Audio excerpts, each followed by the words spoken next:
No minu puhul, ma saan ikkagi rääkida iseendast eelkõige. Minu puhul tähendab see, et ma suudangi teha nagu nii palju asju korraga ja mul on see energia ja see energia ei saa otsa ka. No väga harva, kui ma nagu õhtu lõpuks väsinud olen.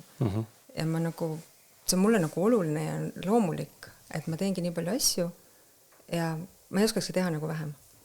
Ma olen proovinud fokusseerida ühele asjale, aga need teised, nad tulevad lihtsalt loomupäraselt tagasi. Ju see on nii loomulik.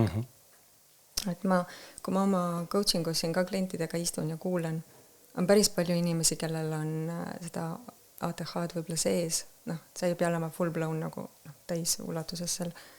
Ja kui ma istun ja ma kuulen, siis ma tegelikult päris paljude puhul ma juba oma peas, ma ei ütle see inimesele, sest ta ei huvitagi võib-olla see, et tal võib olla.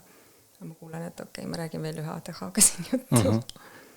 Ja kuivõrd see on nagu selline väljakutse koht inimestele, sest päris palju ikkagi nagu öeldakse, nagu just mainis, et see multitasking või see multitalendid või et seda ei peeta võib-olla nii väga normiks, et kui sa teed mitut asja, et siis sa ei suuda teha ühte asja hästi või neid kõiki hästi, et fokuseeri ühele, siis sa suudad olla millegis edukas.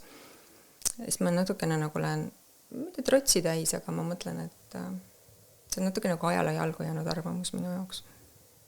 Kui inimene suudab, siis why not? Miks sa ei või seda teha?